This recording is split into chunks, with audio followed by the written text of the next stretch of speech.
This is the American Nightmare, Cody Rhodes, and you are listening to the Wrestling POV podcast.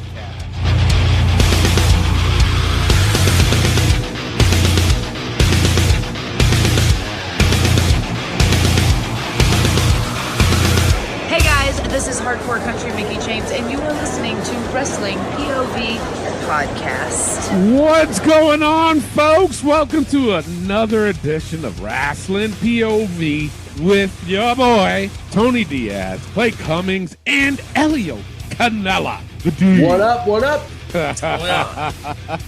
I was late to the show, and the Dean really got on my end. I told you, you know what? I'm growing impatient with your tardiness. There's a dunce cap in the corner. I got kids, damn it. I got kids. You're off with a warning this time. No. How many warnings do we get? Good Lord. You get usual 3 strikes. Oh, okay. Elio was saying he wanted you to wear a dunce cap for the rest of the show. Better find a big one for my old head. You were anxious to hear about this email that Tony has. And we're here waiting for you. I want to know. Inquiry minds want to know. I've been dying because then Tony's telling us on the email, oh, well, I can't tell the show till Thursday. I'm like, what the? Really? You can't do that shit. Yep. Sorry. Damn. Well, it's Thursday.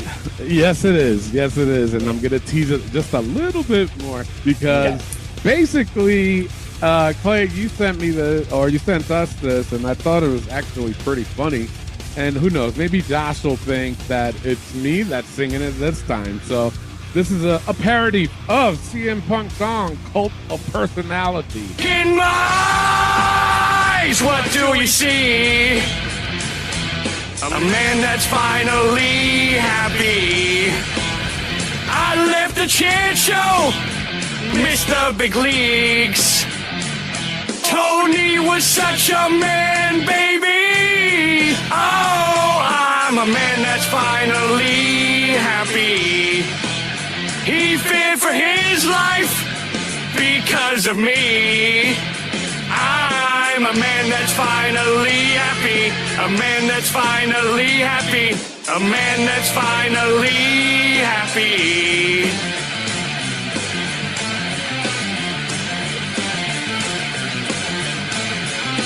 No more jokes. I am home when Jack Perry speaks. My ears will bleed. Oh. Jesus Christ, man. See, I love that more than the Edge one. Honestly, that's too good. I heard that today, and I died laughing to it. So I was like, oh, this has got to be played on the show. This is too good. Oh, my Lord. Jesus. That's too funny, though. That is funny. All right, so now on to the email. So basically, everybody knows that Ruby Soho is a huge fan of the show. Yes. And we exchanged emails because, I might dabble back into wrestling. So I told her that, if by chance, I didn't ask for her number because that's not what you do. And, but we exchanged emails. So then I received an email and it was weird. It said AEW something, and there was a bunch of letters. And I'm like, who the fuck is this? So it was actually a video from Prince Nana. Okay? Oh. Yes. Okay. And this was interesting. So here's the video that he sent basically to us. So check it out and listen. Hey, I'm only doing this promo because my great friend Ruby Soho told me to do it. Hey, make sure you guys tune in to the Wrestling POV podcast, all right? These guys have everything you need to know about the world of professional wrestling. And I'm talking about Tony Diaz, Clay, and my boy Leo. Hey, make sure you tune in once again to the Wrestling POV podcast with my boy Tony Diaz, Clay, and Leo, and trust me, those guys know how to swerve when you drive, and you swerve when you drive. Hey, hey, tune in, my friends.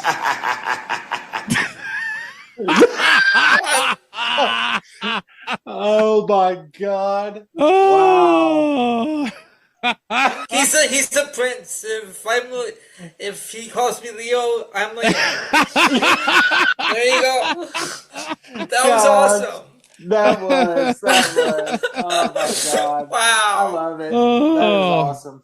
So, I mean, it was just ironic, wasn't it? Ruby Soul's out there promoting our show for us. Thank you, Ruby.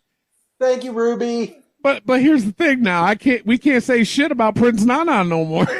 I never did. I like the guy. I did. You guys are the ones that are going after his dance. I didn't say nothing. We don't. All of a sudden, everybody didn't say nothing. Just put the Leo blame all didn't on say me. anything. Leo didn't say anything. Elio said it. Like, I laughed so hard. See, He I kept don't calling. know that person then. Because Well, I was laughing so hard. He kept calling you Leo. I'm like, Leo? And then I kind of got, It's Leo. close enough. So he was It just is. like, yeah, I just call him Leo. There you go. But yeah, there you go. So That's cool. yeah, hey, get some more people, Ruby. Yes. And since you're pregnant, I gotta ask you a question. Is it mine? I mean, no. I'm kidding. Whoa. But yeah, since you're pregnant right now, get some more people. Congratulations. Yeah, Yes. yeah. Yeah. So now, I know we got the Backlash review to talk about. There's a lot of things that we got to cover today, but I wanted to throw some other shit in there because I didn't want to really talk about it during This Week in Wrestling because I wanted to stick with covering Raw, NXT, SmackDown, and AEW. But this is about Mercedes Moné. Now, I've been getting so pissed off lately because of the simple fact that this woman hasn't done shit since she's arrived at AEW. She's acting like she needs to be treated like a fucking queen. And then Tony Khan, it's making Tony Khan look more of an ass than anything. Why? Because we talked about this before. We said that, okay, you have these ranking systems. You have this wins loss. How does she get a fucking title shot without even wrestling a damn match? And she ain't going to wrestle until Double or Nothing. Exactly. That's the sad thing. You know what I'm saying? It really is. You're paying this woman $10 million a year. so that's her first official match. Yes. Yes. You wait this long for your first match? What? I mean, what Yeah. is Tony Khan afraid that she's going to get hurt beforehand? Probably. Because and I don't want to say bad on her, but I do because every time she is in the main title picture, when she was in WWE, when she was in New Japan, and now in AEW, she's going to get hurt. I don't want that to happen, but it's like, who do you think you are? Yeah. Right. I don't know. That's just my take on it. Yeah. I mean, her promos ain't that. For me, she looks like the type of person that wants to be famous and is doing anything that she can, even though she can't do it. Yeah. Does that make sense? I mean, it's just It does. So I was listening to 83 Weeks. 83 Weeks is a podcast with Eric Bischoff and Conrad Thompson. Conrad, I don't really care for. It's like, okay, you've been discussing wrestling just as long as everybody else that's on this panel right now. So, but he acts like he's in the know and it's stupid. But Eric Bischoff, though, I do pay attention to. I tend to adhere to what he says and and rethink things if I disagree with what he was saying, but he's always good with explaining. So now he was talking about the whole, Mercedes Moné promos that she's been cutting, and he basically said, stop giving her a live mic. So this is what he had to say. All right, listen, we don't ever know. I'm never critical about current stuff, but what the fuck are they doing with Mercedes Moné? That, and I was going to be my next point, Conrad. I guarantee you give me 5 minutes with Swerve Strickland. You give me a fucking iPhone and a flashlight, and I will produce an interview out of Swerve Strickland. I've never talked to the man, more or less know what he's capable of delivering. But I swear to God, I know I'm right. You give me a fucking iPhone and a flashlight, and I'll produce a segment with Swerve Strickland that would have blown Mercedes out of the building. She was fucking horrible. Horrible. I think they hired her for her wrestling ability. We've yet to see her do that. But her promos that I know, I never met Jen, and I know you're a big fan of Miss Peppermint, and I'm not being critical. But I will say, it sounds like she's doing WWE promos every time. And I know that's where she cut her teeth and blah, blah, blah, but her stuff stands out apart from everyone else. And I'm not sure that it's in the way they hope right now. I can't put my finger on, is she a heel? Is she a baby face? Calling herself the CEO and dancing around feels kind of heelish, but I think they want people to chant and cheer. I'm sort of lost on the whole thing, and it feels like we've seen the same thing over and over and over so far. Well, again, it's okay. You're pointing to Jen Peppermint. I'm going to defend her, and you point out, boy, this feels like a WWE video. Well, she's a WWE fucking talent, Mercedes. So yeah, imagine that. Of course it is. And by the way, if AEW could get like within the same zip code of the quality of WWE promos, and by the way, I am not a huge fan of a lot of the promos and a lot of the backstage interviews and all that shit. I am not a fan of it. I think at best it's adequate, even in WWE. So for all of you who don't think I ever want to criticize WWE, I consistently point out that the interviews and the promos, not 100% of the time, but too often, are just a waste of time. They're not horrible, but they don't accomplish anything. And it's a little bit of a death by 1,000 cuts when you keep seeing talent on camera that are put into positions where they just can't possibly excel, either because of the nature of the shot or the interview or the writing in some cases, or just the fact that it's filler material and everybody knows it. They tune out of it, consciously or subconsciously. That's usually the mark that's kind of like the standard mark. And then every once in a while, you get some stuff. Usually it happens out in the ring in front of people where it should, where you get that highly charged emotional kind of roller coaster promo.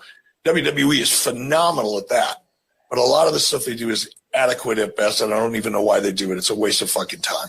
But if AEW could rise, I mean, work their asses off and do everything that they could to achieve the adequate level of promo ability in WWE, they'd be light years ahead of where they are now. And that's got nothing to do with the writing.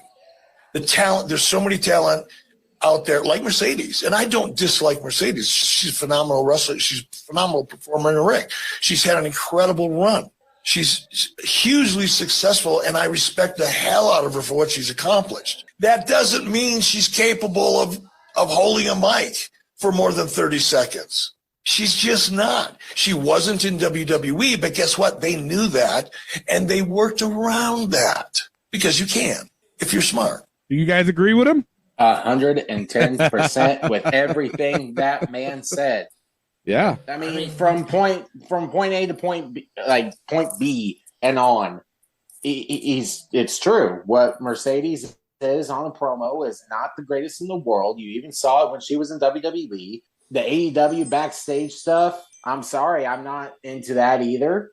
It's just, to me, it doesn't go anywhere, and it's just a waste of camera time. But let's just talk about the fact that he was saying that we don't even know if she's a heel or a face. She's I don't know. Don't have a clue. Every time we see her, it's like, what are you supposed to be? Yeah. Because you come out, you dance. That's what she's doing. She was a heel in the WWE, and then I guess she stopped doing that when she turned face. But like now you're doing it here in AEW. But not only that, though, she's going up against Willow, who's a babyface. She just won that championship, and you really mean to tell me you're going to take that away from her the following week? Yeah, that's so bad. Like she just wanted to tell you already and take it off her this early. I mean, because seriously, I mean, let's call it right now. I mean, it's going to be Willow versus Sasha Banks at Double or Nothing next week or the following week. I mean, seriously, it's like, you really think Sasha's going to lose her first match? No way. I would put my whole money, all the money I have, on that match that Mercedes is going to walk out TBS champion. Just because I know how her fucking ego is. Yeah. She's not going to lose all this hype. There's no way this woman's going to lose her first match. No. Not going to happen. And then she's going to take over TBS and be the CEO of TBS. And Get it's the just, fuck outta here. oh, God.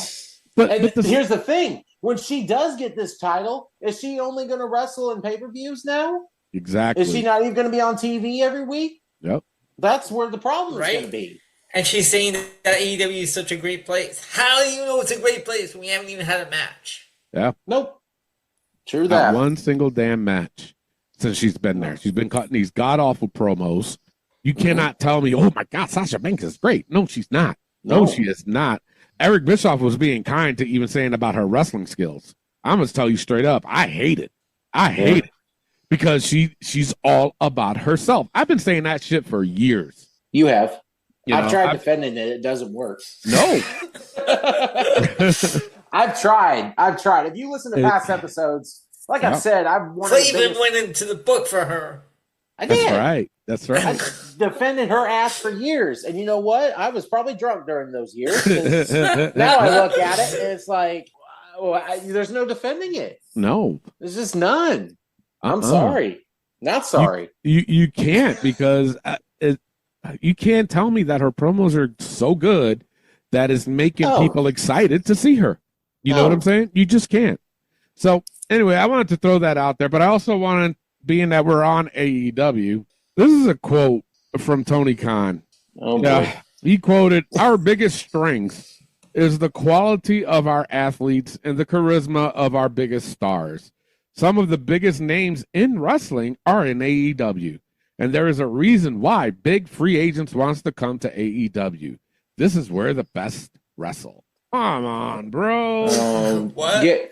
Go snort some more coke, dude, because that's the only way people are going to think that that's okay. Yeah, sure. Jesus, man. Like, seriously? No, it's like, yes, you've signed Okada. Yes, you've signed Will Ospreay. Yes, you've signed Mercedes Moné. Whoop-de-fucking-do. I mean, seriously. But if you you know would have what, though? signed Seth Rollins when he was a free agent, that would have never fucking happened. But if you did that, then you'd be talking a little bit more. But you know what, though? He's overpaying these people. You seriously going to tell me Sasha Banks is worth $10 million? Not a chance. No. I don't even... What do you pay Okada and Ospreay? I think Okada, I want to say somewhere in like the $5 to $6 million. Jesus. I could be wrong. I mean, Elio, if you want to look it up, if you can find it. That's not bad for Okada, but that's still a lot of fucking money. It's still a lot of money. And you can't blame the three that I just mentioned for going where the money is. No. Because as a pro wrestler, you're going to want that money. Of course. Yeah. Of course. But at the same time, is the work environment good enough, for you to stay? Because obviously it wasn't for CM Punk. No. You know what I'm saying? And I'm pretty sure he was getting paid. You know? For sure. He had his own fucking show. He had Collision. He do whatever the fuck he wants. And he still wanted out. Yep. So, Cody Rhodes. Yeah. Cody Rhodes, the guy that started AEW. So I'm not sure if this is for real, but from Yahoo.com saying, according to Tokyo Sports, Kazuchika Okada signed a 3-year deal with AEW for about 2 billion yen, which equates to about $13.5 million. Holy shit. For the 3 years? Yeah. It's not per year. It's just for the 3 years. No, it's just a 3-year deal. So. Okay. All right. Okay. So if you break that down, it's about like $4 million a year. Yeah, $4 million. Because that's what it says here. So another website right below that one said showing about more than $4 million a year. Yeah. For someone like Okada. Damn. Okay. That's still a lot of fucking money, though. It is. It's like, dude, you better be fucking the game. And here's the thing that drives me nuts. They don't do house shows. Mm-mm.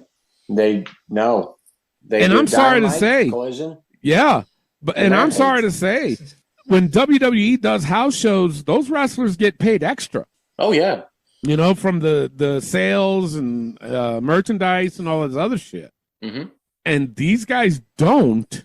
I mean, no wonder they go out and do indie fucking shows. Because this guy focuses more on pay-per-views and television. Yeah. You got to think about your television as well. How do you think you get viewers to tune into your pay-per-views? By tuning into your show every week. Yeah.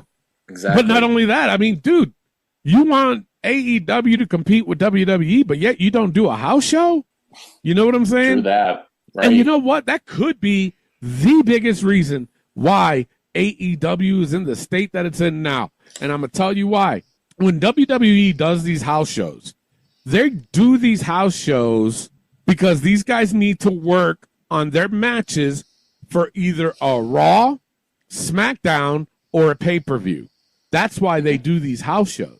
So obviously, you know, it's not televised. And so we're not going to say, hey, wait a minute. You know, they did that on a house show or whatever, unless you were actually there. Right. And then you would know. But Jesus, man, that we figured it out. We did. Son of a bitch. But now here's more AEW shit. Finally, I found the video of Kevin Nash ripping up. Did I play this? I did. Which one? Did I play this last week? About the championships? No. Okay, this is he's talking about Hook. That whole segment. Okay. The whole. I did play it, Clay. No, I've heard it. No. I've heard it. Have you heard it, Elio? No. Okay, he makes so much sense because it's the same shit that we was saying. It is. So he was talking about basically the segment with Hook and Jericho and Taz when Jericho pushed Taz and all this other shit, and he has his choice words about Hook. Yeah, I think I did hear this one. Yeah. Okay. Well, for the rest of the people that hasn't, take a listen. Tell me last night if you watched the Chris Jericho Taz Hook angle. I don't care how many layers of clothes you put on. The Chris had fucking beat that kid's ass in 20 seconds. Why would you even touch Taz? You touched my dad, shit was on. Well, I was 8, but that's bigger than fucking Hook, that's for sure. I don't know if he had like fucking big league chew he was putting in his mouth. I don't know what the fuck he was doing. I don't get at all what his fucking gig is. He's not going to draw a fucking dime. Ever. Unless maybe he has a battle with a transgender female in Oklahoma. And I don't understand why Chris is going along with it. Chris has got to have an exit strategy, or he's booking his own. He's got to be booking his own shit, and he knows where he's going with. So the bucket. Absolutely. Sorry about that, but absolutely. He's 100% right too. Exactly. It's like we've been saying it for months. And again, and I'm gonna say it straight up. You know, you AEW fanboys, I'm pretty sure y'all are all fucking bashing us and all this other shit, and that's fine. Go ahead. But you cannot sit there or drive there or whatever you're doing while you're listening to this show and really say that we're bashing AEW. It's not just us. No, you know, it's not. Say what you will about Kevin Nash, but you can't tell me he's wrong. They are doing it to themselves. Same thing with Eric Bischoff. You cannot tell me that he's wrong. No. See, but it doesn't matter because even if you try to tell them that even these guys like Eric Bischoff and Kevin Nash are saying the same thing, they don't listen. They don't care. No. No. And it's getting to the point where it's ridiculous. It is. You know? It is. Especially if you're going to, like Kevin said, and we have said, you can put anything on Hook right now. And I'm sorry, he's $125 soaking wet. It's just, he's not there. He's not big. He's not a badass. He's a lacrosse player. And no offense to lacrosse players. No. But come on.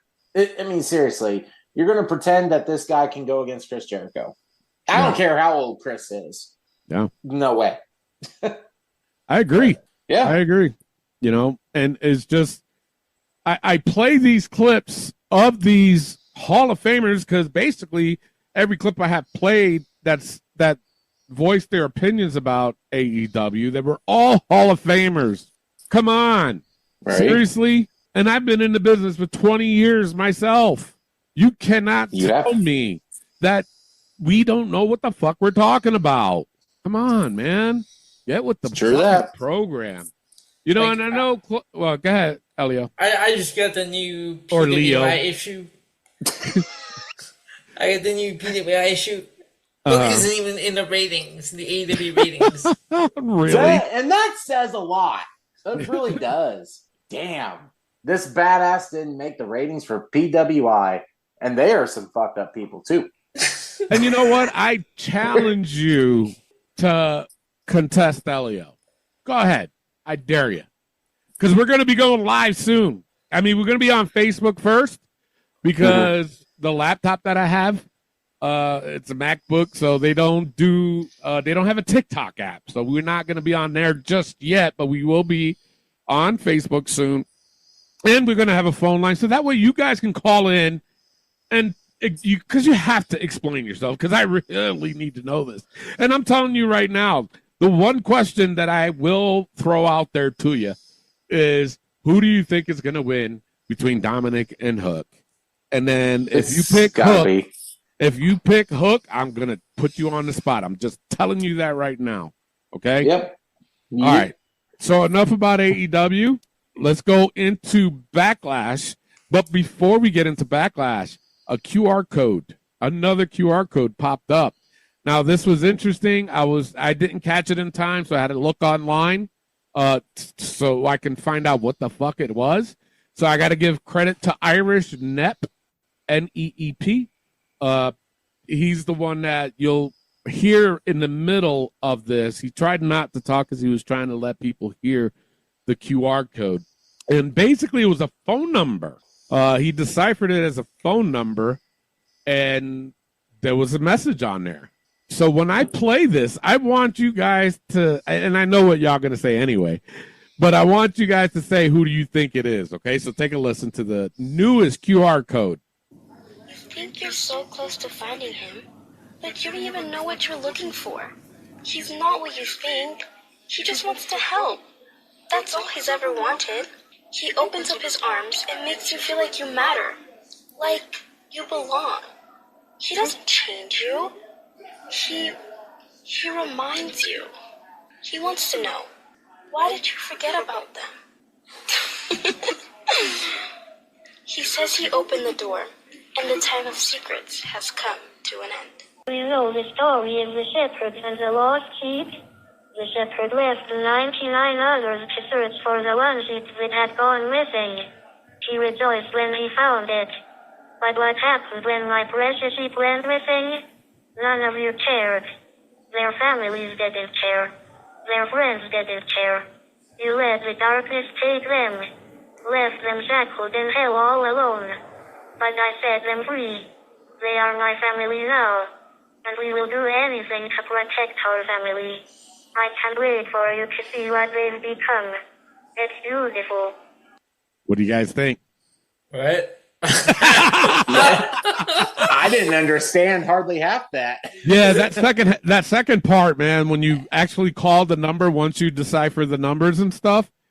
Well, first of all, the very first part of it, though, who do you think that was? Alexa Bliss. Yeah. Yeah. Yep. I said the same shit. I said the same thing. Elio, who do you think? Who do you thought it was? Yeah, I'm going with that. I think it's going to be Alexis. However, I'm going to throw another name out there. Mm-hmm. Okay. Nikki Cross. That's what I was going to say. I was going to say that first part, that's definitely Alexa Bliss. The second part, I think that was Nikki Cross. Because when Nikki Cross was doing her psychotic gimmick again a while back, she was like in the corner by herself, like with her back to the screen. Yeah. In the days, even at the match, she ain't do shit. She was just like she was possessed. And didn't Alexa Bliss do that before? She did. Yep. She did. Yep. But when, of course, when The Fiend was doing his thing, and Alexa and Nikki were tag partners at one point. That's right. And tag team champs. That's right. Yep. Yeah. So, I don't know, man. We're getting closer, I have a feeling, though. Yes. I really do. I really do. expected something at Backlash, to be honest with you. Oh, I did too. Right. I did too, because it was France. They did the whole Statue of Liberty thing that was a gift from France. So it could be because of the Statue of Liberty being she had a crown on. Maybe it's going to be at Saudi Arabia for the Queen and King of the Ring, or King and Queen of the Ring. I hope they don't. We discussed this before. Do you hear about that? I was reading about this.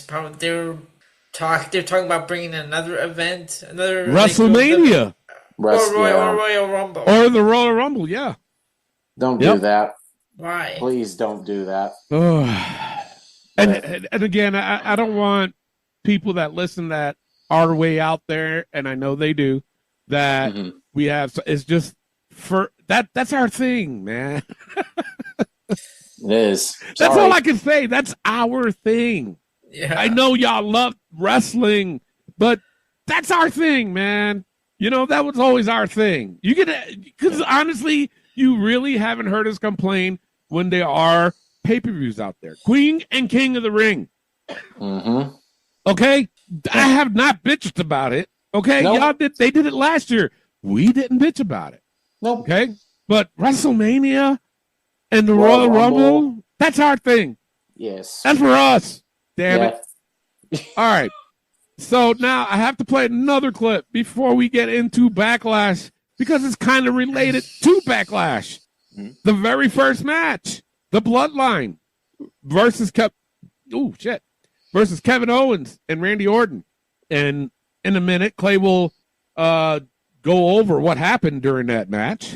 But there was an interview with Jacob Fatu, how he feels about the Bloodline. So take a listen to this. How are your feelings towards, that whole Bloodline storyline that they have going on right now? Man, it's just, I'm getting goosebumps right now talking about it. But as a family member, come on, man. Like, I'm entertained. It was like, we got to remember, bro, this hasn't just been going on for a 7-month run. We're talking about 3 years, and I get emotional, like, when we talk about it. Sorry, man, because, like, this is how real it is, though. You know what I'm saying? Like, man, bro, my family it's not just been this. It's like, it's been this way forever.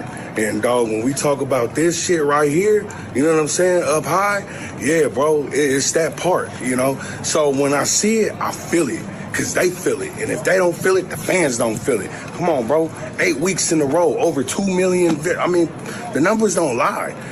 So sorry, man, if I get emotional, choked up about it. It's because, bro, like, I feel what they doing, and I love it. And I fucking love it. You know what I'm saying? Yeah, so, but overall, though, man, like, Big Dog, Roman, Solo, Usos, man, like, I've grown up watching these guys, man, and like I said before, it was like, I was locked down in that thing, and, you know what I'm saying, seen them on TV, and, bro, it's longevity, So you asked me about the Bloodline, how I feel. I think it's amazing. Yeah. So it seems like he's excited. He's very excited. But you can't blame him. Hell going no. Good. Hell no. Yeah. Now here's the thing. I've been hearing, and I'm sure you guys seen it, that they are hesitant in bringing in Jacob Fatu, because they think he's going to outshine Solo Sikoa. I was about to say that should be a post. Yes, it should be. Yes. So let's do it. Seriously. Yeah. And if we want to go ahead, should we go ahead and talk about it? Yeah, let's get right into it. That's the segue. All right, here we go. Backlash, guys. All right. This first match of the show, Randy Orton and Kevin Owens versus the Bloodline. This was a street fight, and guess what? This should have been from the start. This shouldn't have been, coming into the show, whatever, regular fight, and then a street fight. No, this should have been promoted as a street fight, because these two teams despise each other, and they beat the shit out of each other in France. Guys, the French did awesome throughout the whole show, I want to say. Now, here's the thing, though. A lot of people complained about that. Why? Because they said they went too far. Like, they went over the top. With the noise level? I'm dead serious. They said that. Well, with the noise level? Yeah. No. They're at a show. What do you expect? Let me tell you something. I read something where a fan was suing WWE over the pyrotechnics because he loss of hearing. What? Then don't go to the show. All right. You know that's going to happen if you watched wrestling. I'm sorry. God. You know the pyros are going to happen, and then you're suing. Motherfucker. Don't even go to the show then. That shit pisses me off. Let me tell you something. As a former wrestler, I would love to hear a crowd like France. Yes. I mean, not even a wrestler, but I mean, seriously, you would love to be in front of that. Right. Hype the whole time. You know how many shows I've been to where there's like me and a couple others screaming the whole time and the rest of them are just sitting there in silence? That's no fun. Come on. I want That's like the worst. That is the worst. It is. I was stuck like to someone that was silent throughout the whole show. We were at a SmackDown, I believe, and he was silent throughout the whole show. Jeez. Who was? And my cousin used to get tickets. We used to go to the house shows. Yeah. And this was a SmackDown. I'm sitting there like I'm like having fun. I'm like getting into this. He's sitting there all quiet. Damn. What? That's a shame. But yes, going back to the match, Bloodline got the win with help of Tonga Loa, formerly known as Camacho. Yep. I haven't seen him in God knows how long, so that was interesting. Fact, honestly, go ahead. I saw a meme. I was going to share it to the group, but I couldn't find it after. But it said, in 2006, God was scheduled to have a match at Backlash. Oh, really? 14 years later, God debuts in the WWE. Yeah. Have a picture of Tonga Loa and Tamatonga. That's right. That's right. Awesome. That's awesome. No, I just got to cut you off for a second because I just got this notification. And they're talking about the whole QR code that was on Backlash. Mm-hmm. So someone found, and you know what? I'm sorry. I'm calling myself a genius because I called this shit, I think, 2 weeks ago. So it was the Twitter that popped up that said, or X now they call it, but I'm calling it Twitter. When I say Twitter, people, you know I mean X. They said, like the Backlash QR code, we got these Roman numerals, V-XXV, which are 5-25, the date of King and Queen of the Ring in Saudi Arabia, and it's also the birthday of Taylor Rotunda, Bo Dallas. Didn't I say that a couple weeks ago? Wait, You Taylor did? or Bray? Bo. Taylor. So that's, I don't know if y'all can see it. They're talking about that QR code. They got it circled of those Roman numerals. So, but the thing of it is, when that popped up, they did it quick. It was fast. So somebody got smart and saw that. But sorry to say, I kind of called it a couple weeks ago. He did. Go back and listen. Yeah. But yes, this was a good opening match. Like I said, Bloodline gets the win. Tonga Loa joining the Bloodline with this. I mean, it's only getting better from here. Yeah. It's where I see it. So let me tell you something. That match had me so pumped up. What a fucking way to start that. But what I loved the most is that when everybody came down, try to break it up, and then Nick Aldis came out. He was like, you know what? Y'all want to keep fighting like this? It's now a street fight. When that happened, number one, I knew somebody was going to debut, whether it was Jacob Fatu or somebody else that was going to side with KO and Randy Orton. But more so, I thought more of the Bloodline. And it happened, but it wasn't Jacob Fatu.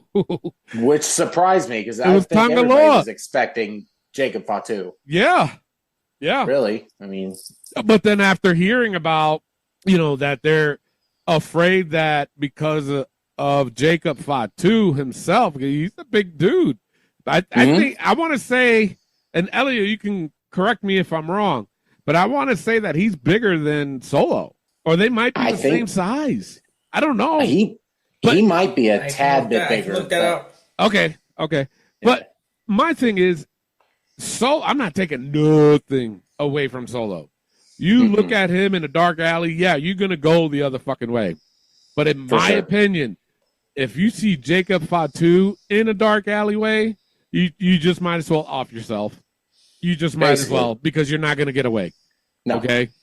No. If you've never seen Jacob Fatu's matches, I implore you, to go look, especially, well, not especially, but I think he's wrestled in GCW. He's wrestled in MLW. Look at those matches, man. He's fucking nuts. So Solo is 5'11", and Jacob Fatu is 6'2". God dang, is he really? Yeah. Yeah. Jacob Fatu is a big boy. So He just really imagine, though, Jacob Fatu standing next to Solo. He's not going to tower him. It's not by a few inches. Yeah. But he's still intimidating the way he looks. But then now, we can't disregard Tangaloa. I'm sorry, he's intimidating too. Yeah. Gorillas of Destiny. If y'all don't know about that, look that shit up. Those guys are crazy. Yeah, definitely. But this match in itself, whew, man, it was such a great. And I think that's what got the crowd hyped up, though, man. So for sure, best way to start it. Hell yeah, really was. You got any more on this, Leo? No, I'm good. I thought this was a great match, start to finish. Yeah, awesome. Next match we had for the WWE Women's Championship: Tiffany Stratton versus Naomi versus Bayley. This was another great match, guys. It was off the hook. These three did great chemistry-wise. Tiffany Stratton, I'm telling you guys, this woman's going to be top of the tier here in the next couple years. Wait, those Alabama slams she delivered to Bayley and Naomi on the announce table. I was like, ouch. When she did that, I'm like, ouch. Yeah. I was like, I never would expect that she would be this hype right now. Yeah. I was looking to see, I'm like, did they hit did Naomi or Bayley hit her head? Like when they went down? I think no, that's what I was looking at. Because like the way she delivered it was I think it was Naomi. That's what I thought. But I could be wrong. Well. Yeah. But these three did awesome in this. Yeah, they did. Bayley retains here. The crowd was even hyped with Bayley, of course. I mean, why wouldn't you? It was. Oh, they loved Bayley there, singing and all that. And people, please just understand, man. They're having a good time. Mm-hmm. Okay, they're not taking away nothing from the match. I didn't feel that way, you know. But because if you was there, you'd be doing the same exact shit. Okay, because I'll tell you, I've attended many WWE shows, and even though I know the business, I know the ins and outs, I know every fucking possible thing. But when I'm there, I have a good time. I curse them out. I yell at them. I know what the fuck I know what's going on, but I do it because I want to have a good time, as well as watch the match. So leave France alone. Exactly. It's one of the best crowds I've ever seen. Yep, for real. It was. Next match for the World Heavyweight Championship: Damian Priest versus Jey Uso. Again, guys, the crowd. I got a phone call. Okay. Who is it? We're not taking calls right now. We're not live yet. Thank you. You guys are early. Fuck. Yes. Save your questions for when we go live, fuckers. There you go. Gosh dang, you impatient as hell. But there we go. This match between Jay and Damian was really good as well. Honestly, to me, it wasn't as good as the first two.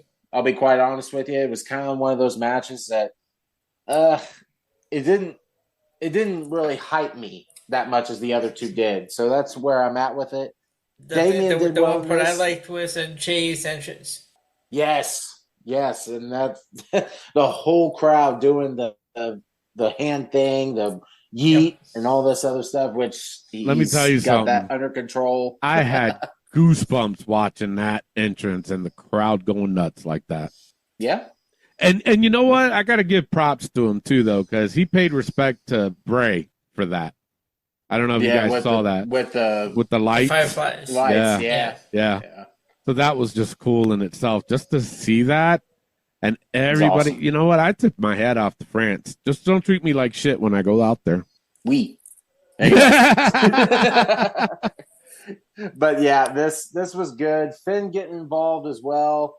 You kind of expected that with Judgment Day. And then Damian does the South of Heaven off the top rope, which we have not seen yet from Damian Priest. So that that was cool too. Yep. So, you guys have any more to add on this?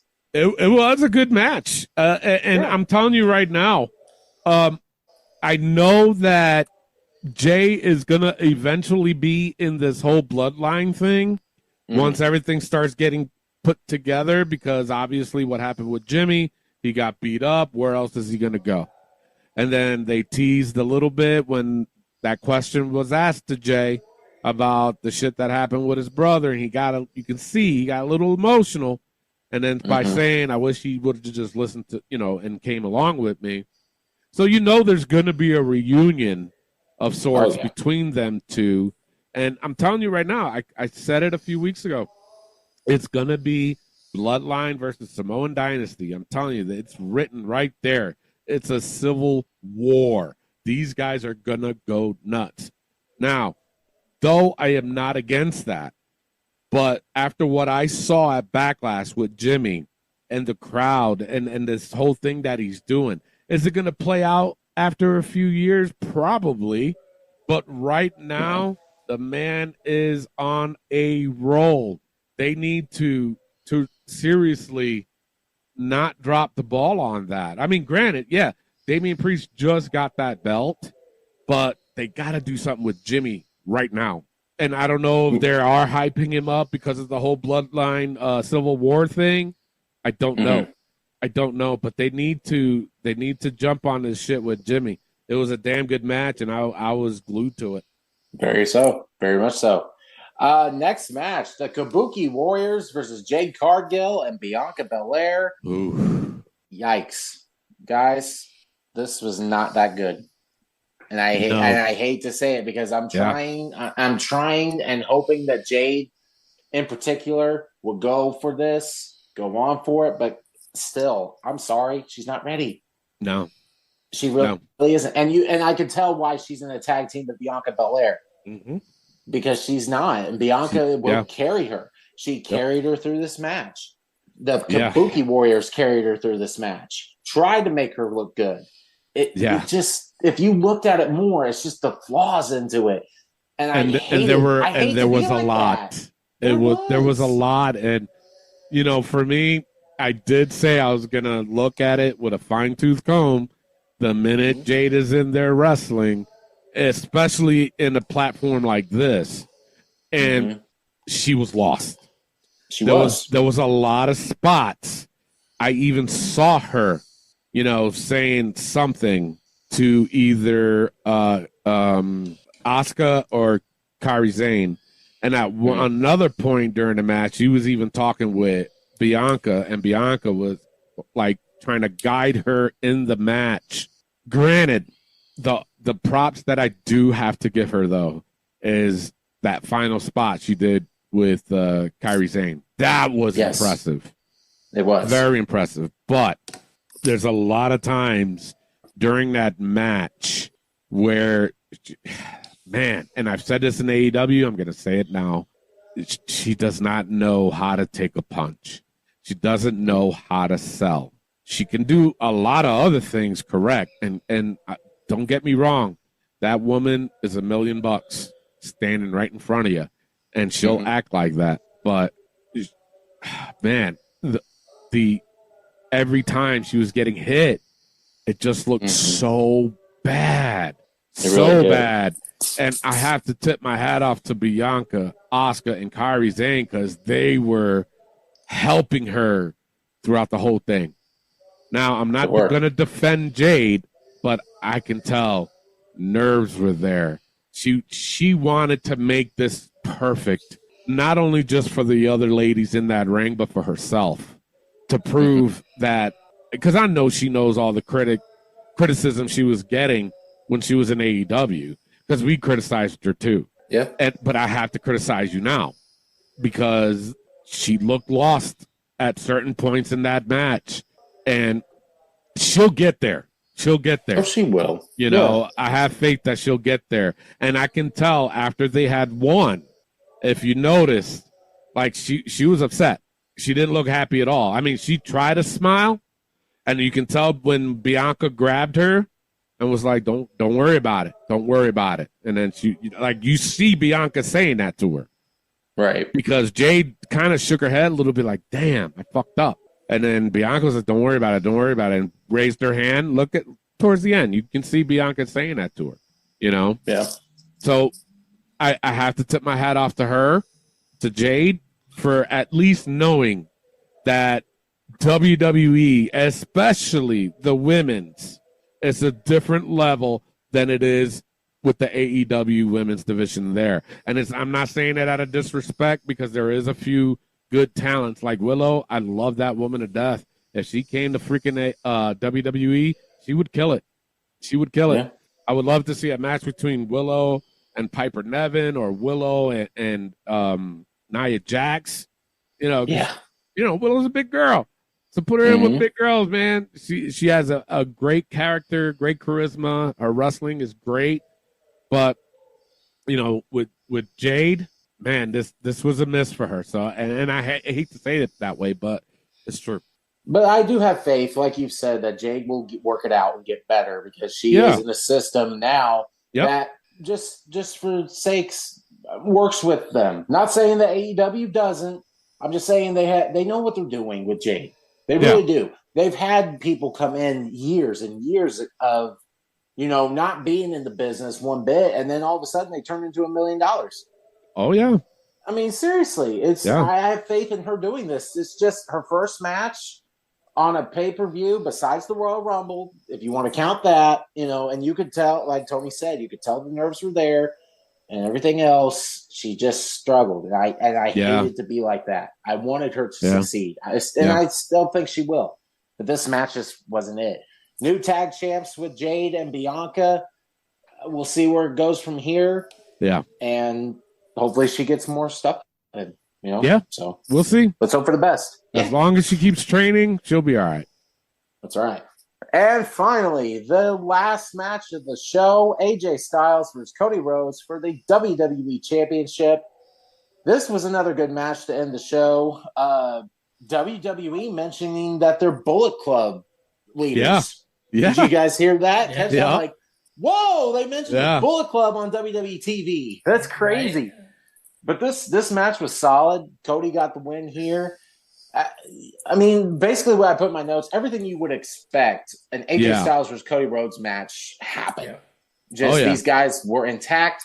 Great performance. Great wrestling. Just if you picture that, two Georgia boys, as they would say.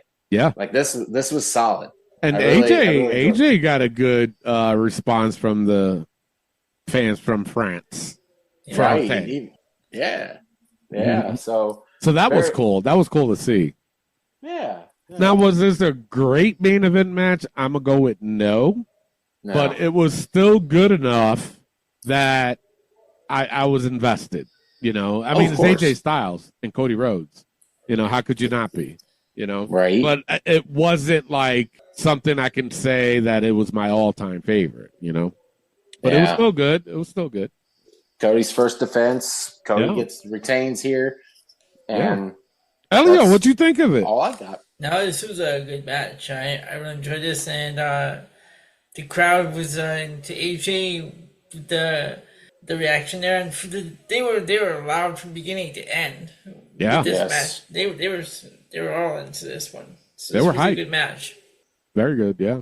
Very much. Yeah. Yep. That is it for Backlash. Will you guys get an overall grade? Elio, you want to go? You got one? I'm gonna go with a B+.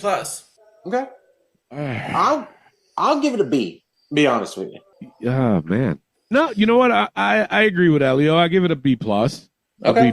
Almost an A-. Almost. Okay. Almost. I think if they had two more matches, I think it would be up there with an A-. But I agree with Elio. A B+ for sure. Here's my thing though, is like the last three matches to me were, well, technically if you want to say it 4, it'd be predictable on what was going to happen. Yeah. That's where I'm at with it. Speaking of predictable, I was going to say, go ahead and read that shit out. Hey, let me say, grab the numbers here. So, Clay is in first with 41-11. I'm in second, 40-12, and Tony has 37-15. God damn it. But I did good in Backlash, right? I mean, we all did good. I think we all did good. See, that's what I'm saying. Like, predictable. Like, it was a good show, don't get me wrong, but 4 out of the 5 matches, you knew what the fuck was going to happen. Come on, that's where I'm at with it. But you know what? At Double or Nothing, I guarantee. Oh, yeah. We're going to fuck up.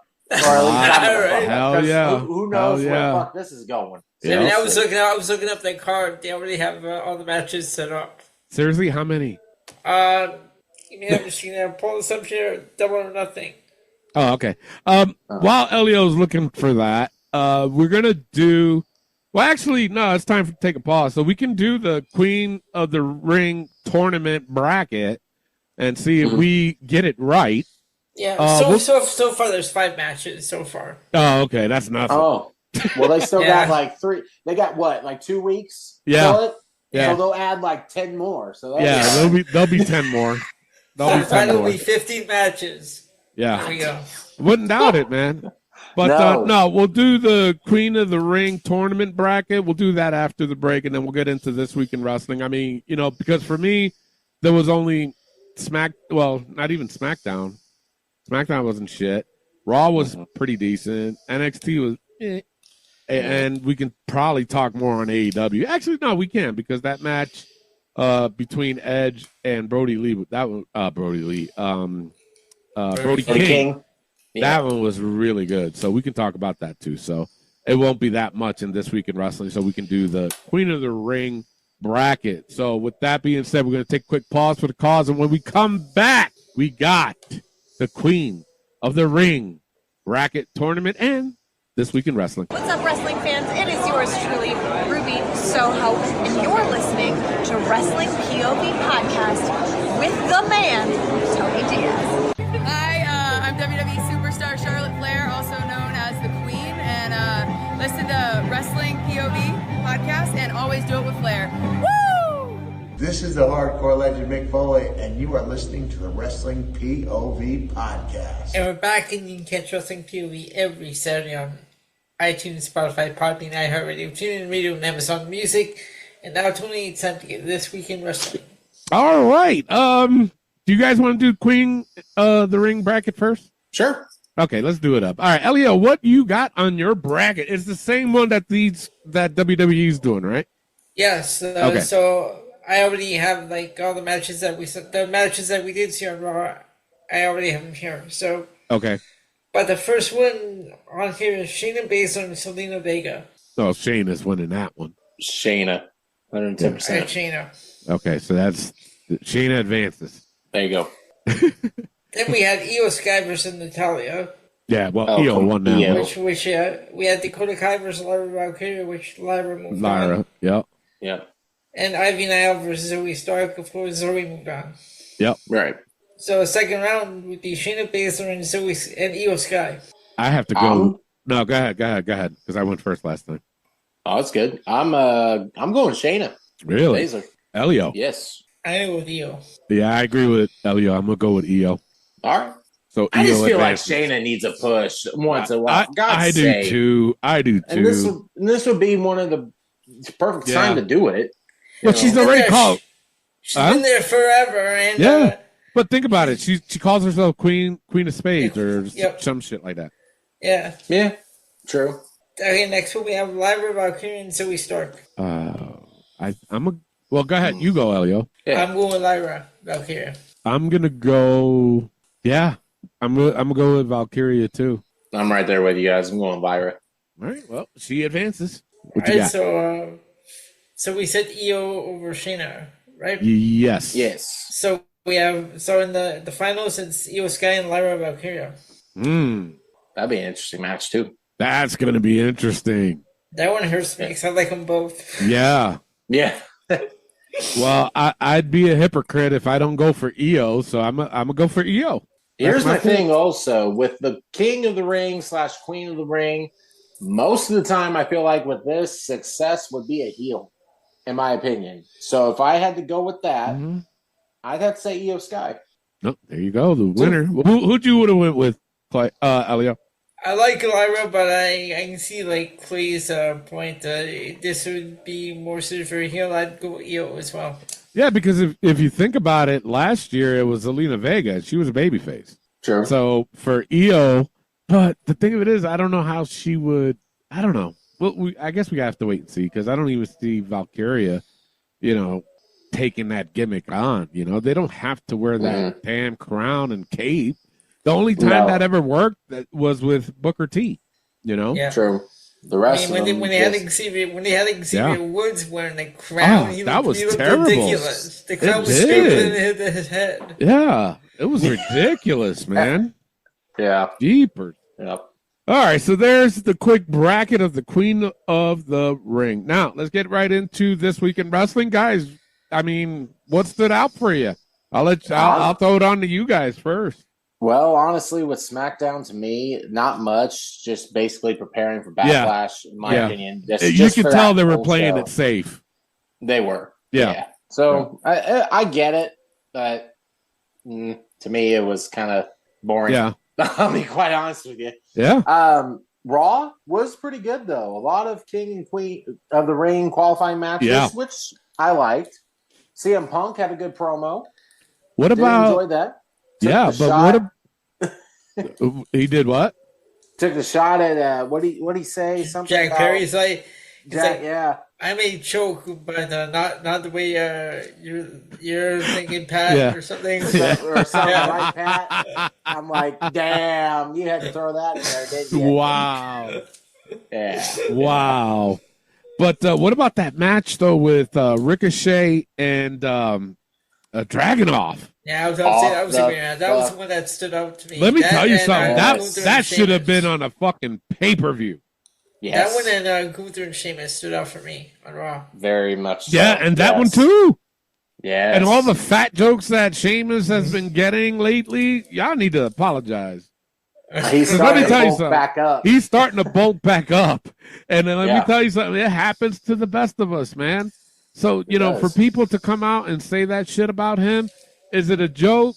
Okay, yeah, funny, but, I mean, come on, man. He's a professional. Let me tell you something. Sheamus is a professional. He'll get back to where he was injured, for Christ's sake. And he honestly hit.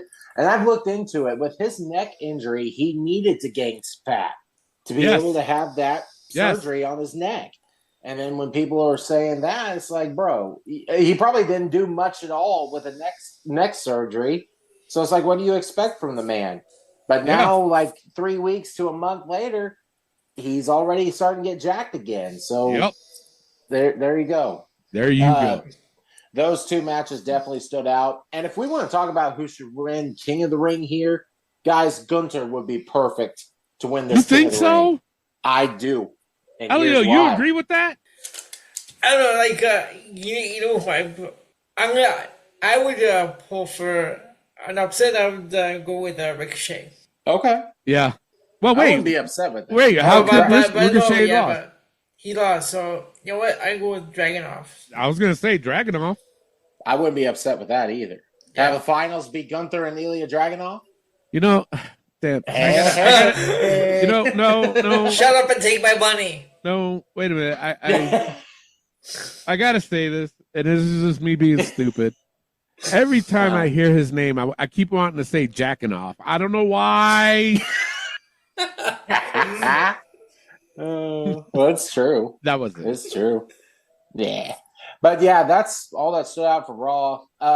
NXT, not that much. I do want to talk about the horrible segment that was with Metaphor and Trick Williams. Go ahead, go for it. Flat out, what the fuck, Shawn Michaels? If you're booking this shit, what are you doing? This is terrible. You have, first of all, fucking Noam Dar. No offense to him, but I cannot stand the way he fucking talks. I can't do it. Anytime that he's on a mic, it's like, oh God, I just want to turn that off, like mute it. But then you have Trick come out and fucking poking with Lash and Lash poking with it. You clearly understand that they're in a relationship. So now let's put it in the ring. It's like, no, it doesn't fucking work. And then Trick is champion. Your first matchup is Noam Dar, of all people, in NXT. This whole segment was flat out garbage. They're gonna do that at Battleground. I bet they're gonna do that at Battleground. That's gonna be terrible. Oh yeah, it will be. It will be. And Noam honestly is gonna carry Trick. I can already call it now. It was just bad. NXT was all right for the most part, but it wasn't anything else to go home with. So there you go. Yeah. And AEW about the same. I'll be quite honest with you. There wasn't really anything that stood out to me other than the Adam Copeland versus Brody King match at the end. That was a good match, man. It was. And that, honestly, to me, that was it. But then you got Chris Jericho and Big Bill against two jobbers. What the fuck was that? And I can't stand this. For the world and Chris Jericho, the learning tree, and hey guys, hi. Yeah. What the fuck happened to you? Like, let me tell you something. There better be an end game to this, like, real quick, because I'm getting tired of it. I really am. And this whole ridiculous best friend thing with Trent. Oh my God! Don't get me started with that. Okay. Where does Don Callis fit in with this story? What? I'm glad you brought that motherfucker up, Elio. Freaking, you have Taz away because he had surgery. I'm sure that he had surgery and was going to be out for a while. So you put the motherfucker on commentary, Don Callis. I'd rather listen to Taz. And Tony, do not hit me. But God, honestly, that's true. I'd rather hear Taz on commentary than Don Callis. Plain and simple. I don't even know what to say. Because seriously, between the both of them on commentary, I can't stand. No. That should be a poll. There you go. Let's do it up. There you go. There's another one for you. But I don't understand, like, where does he fit in with Orange Cassidy? This is the second time he's kept protecting Orange Cassidy from going after Trent or whatever. Now, wait a minute.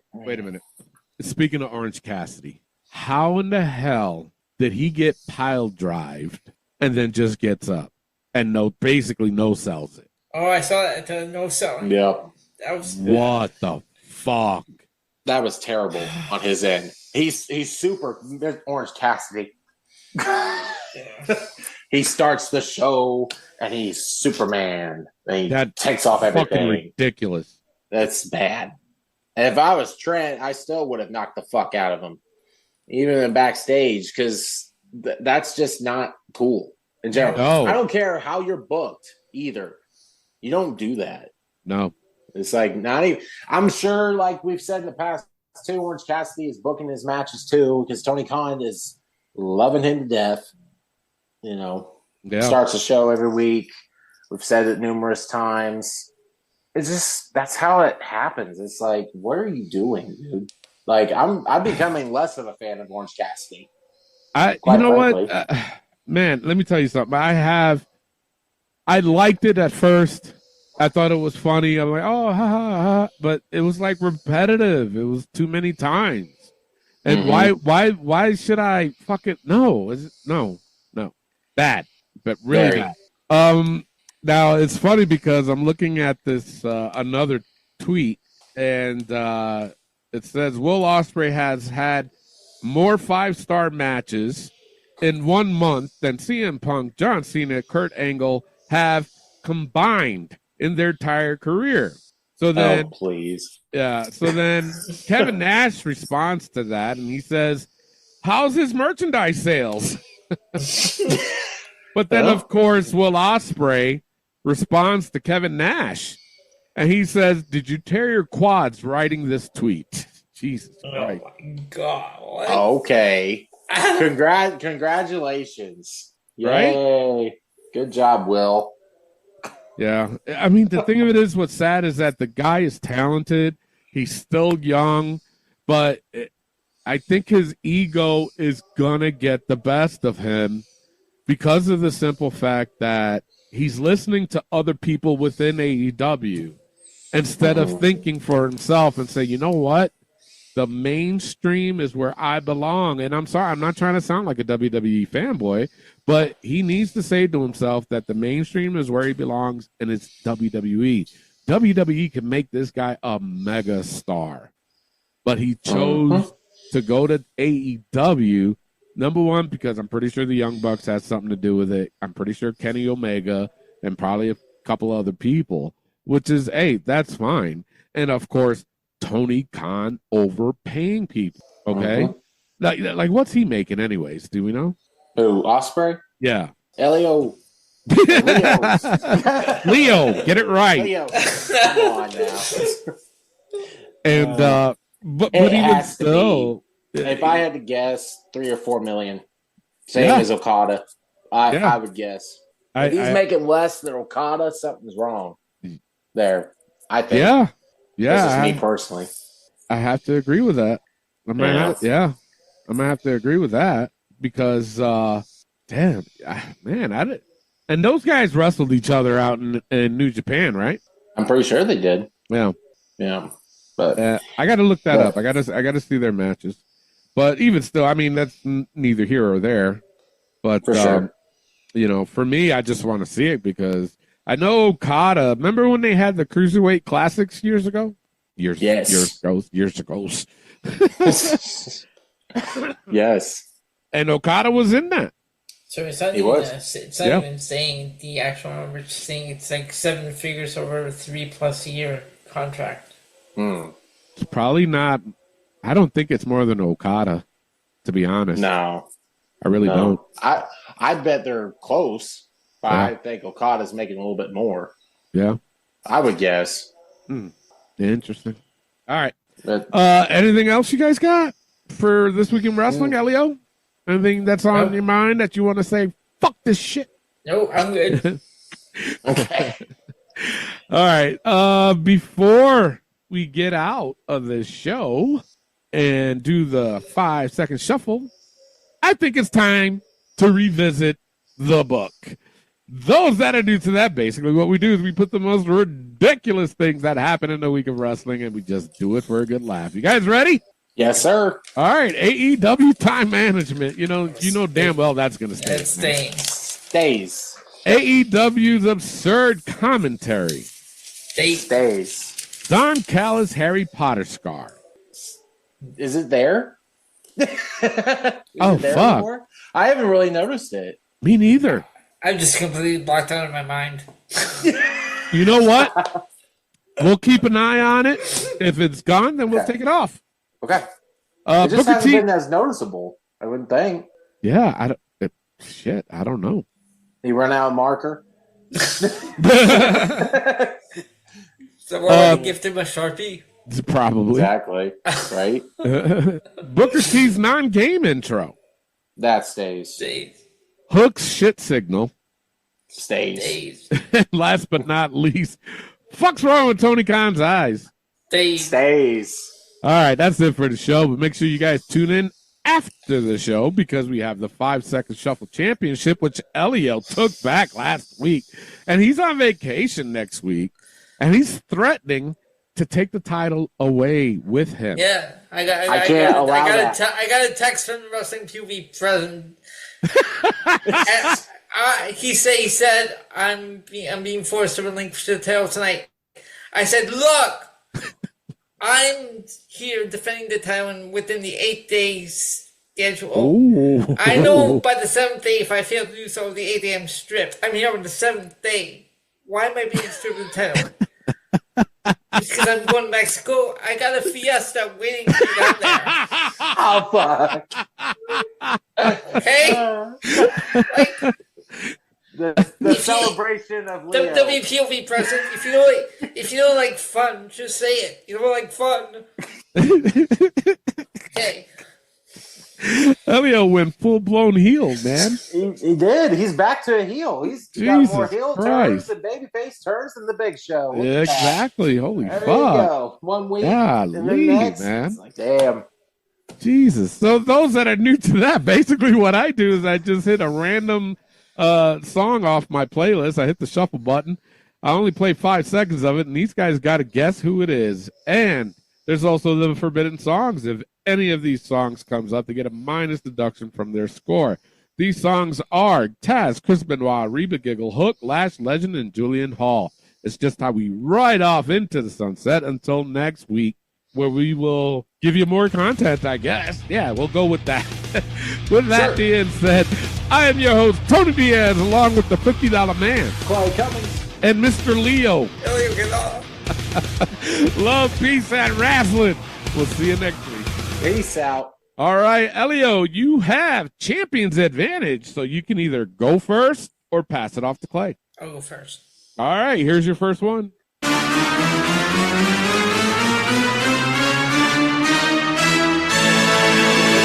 Jay Lethal.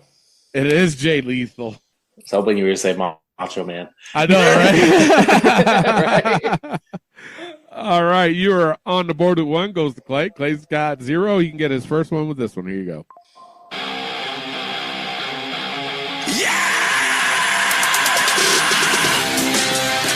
Wade Barrett? No, it is not. Elio for the steal. Mustafa Ali. No, it is not. It's the OC. Oh, no. The OC. Yep. All right, goes right back to Elio. Elio has 1. He can get 2 with this one. Here you go.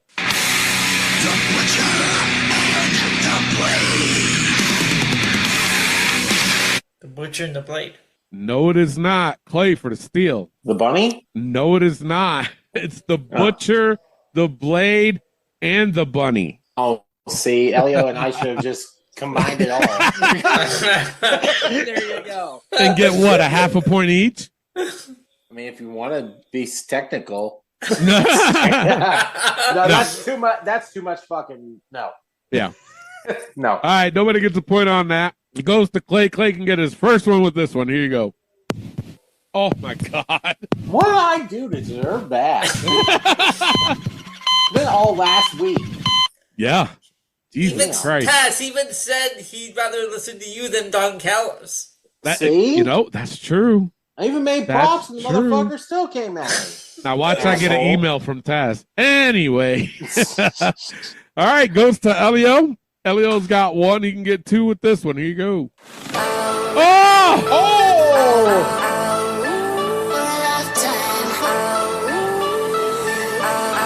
Wow. We haven't heard that one in a long time. And we haven't. Holy I shit. even talked about it on the show a little bit. Yeah. Well, that drops Elio back down to 0. Goes to Clay. Clay's got -1. He can get out the hole with this one. Here you go.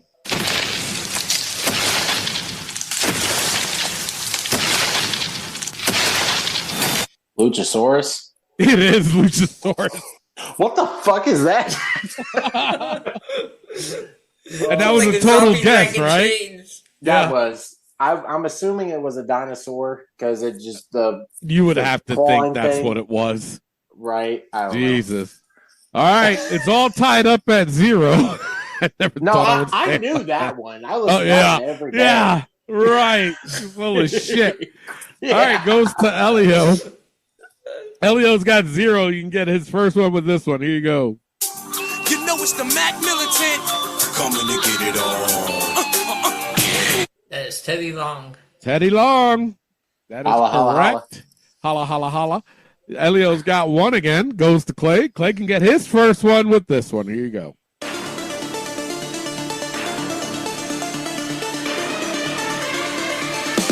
Wesley. It is Wesley. Who made his return? I forgot about it. Yeah. Yeah, NXT. interesting.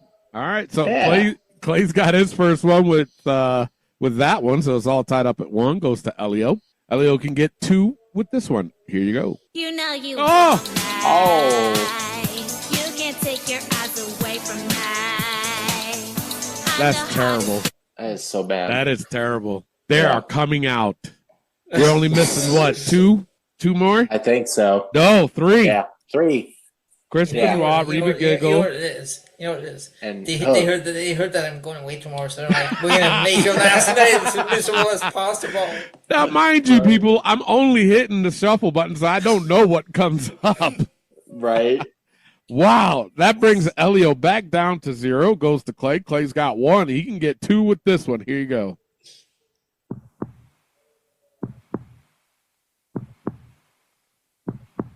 Tommaso Ciampa. No, it is not. Elio for the steal.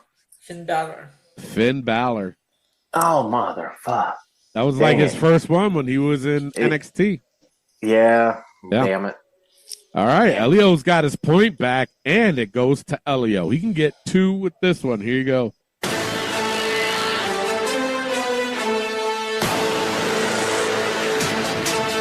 Alpha Academy. No, it is not. Clay for the steal. Chad Gable.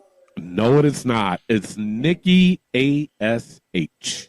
Oh, darn. You guys never get it. You don't. guys, your response is the same what you always just said. What you just said just now. Oh, I think I got it once. Did you? That was a while back, though. That was a while back, though. Oh, yeah. It's all tied up at 1. Goes to Clay.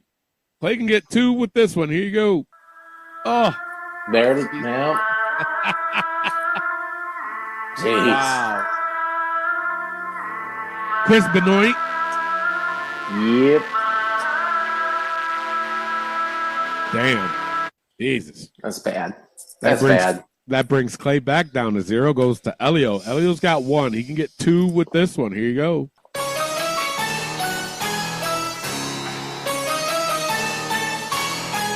That is Jey Uso. No, it is not. Clay for the steal. Jimmy Uso. Jimmy Uso. Yeah. He's like, fuck, I picked the wrong one. So what?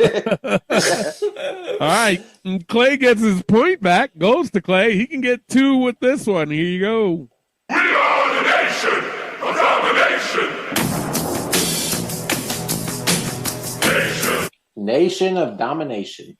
Nation of Domination, correct. You are on the board with 2. Goes to Clay. Elio has 1. He can get 2 with this one. Here you go.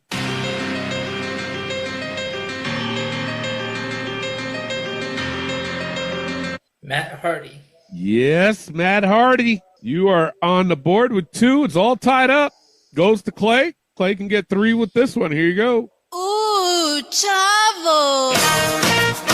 Chavo, todo mame. Chavo Guerrero. Chavo Guerrero, correct. You are on the board with 3. Goes to Elio. He can get 3 with this one. Here you go. Oh! Oh. Another version of it. Yeah. That's what's fucked up. Yeah, right. Wow. That drops Leo back down to 1. Oh, shit. It goes to Clay. Clay's got 3. He can get 4 with this one. Here you go. And during the few moments that we have left, we want to talk right down to CM Punk. Yes, CM Punk. You are on the board with 4. Goes right back to Elio, who's got 1. He can get 2 with this one. Here you go.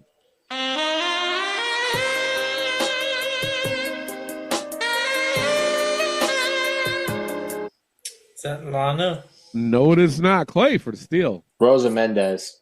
No, it's not. It's Oksana. Oh. Remember her? Yeah. came out with Cesaro. You guys are full of shit. She did. No, she started with Goldust. That's right. Oh, I forgot about that shit. That's Yeah. right. Okay. Yep. All right. Nobody gets a point on that. Goes to Clay, right? Or Elio? Me. Yeah, it goes to Clay. Clay's got 3. No. Clay's got 4. Wait. Me. Clay, what do you got? 4? Yeah. I think so. Yes. Do I have 4? Okay. Yeah. He can get 5 with this one. Here you go. One and only. Ricochet. Ricochet, correct. You are on the board with 5. Goes to Elio. Elio's got 1. He can get 2 with this one. Here you go.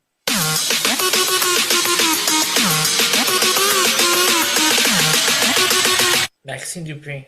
No, it is not. Clay for the steal. Liv Morgan. No, it is not. It's Sunny Kiss. Oh, my God. You We guys get that never one all get the it. time, too. And you never get it. No. All right. Damn. Nobody gets a point on that. Goes back to Clay. Clay's got 5. Elio. He can get 6 with this one. Here you go. 1, 2, 3, and Fallon Henley. It is Fallon Henley. Correct. You are on the board with 6. It's on to Elio. Elio's got 1. He can get 2 with this one. Here you go.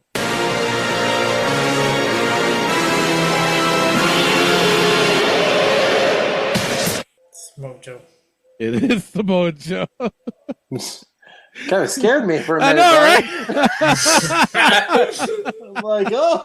I was like, wait. I was saying, I know you're going on vacation, but you don't have to drop it like that. Damn. Oh, my God. All right, goes to Clay. Clay's got 6. He can win it with this one. Here you go. All hail the Queen. Queen Zelina. Jesus. Queen Zelina. Ain't that weird, though? I mean, yeah. We had the happens Queen all tournament. the fucking time. No, And but now- we discussed her as being queen. Exactly. And then her fucking, wow. I'm just amazed. That's just happens. If fans don't know, if you listen to past shows, this shit happens all the fucking time. We'll be talking about certain superstars, certain people, and then their song will pop up. It's fucking weird. It and is. Tony does hit the shuffle button. Yeah. We've seen it. I don't know what's coming up. I literally hit. If you guys have iPhones, when you go to your thing, there's a thing called play. Like if you have a playlist, there's a thing right underneath it that says play or shuffle. That's all I hit is shuffle. And I don't know what comes up.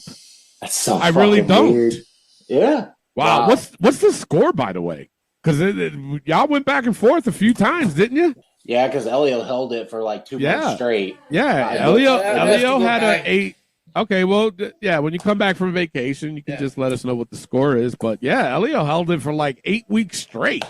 Mm-hmm. But guess what, Leo? You ain't taking this title nowhere. You can go to Mexico. Hear me well, young Clayton. For I shall return within a week. And when I do, I will reclaim my championship.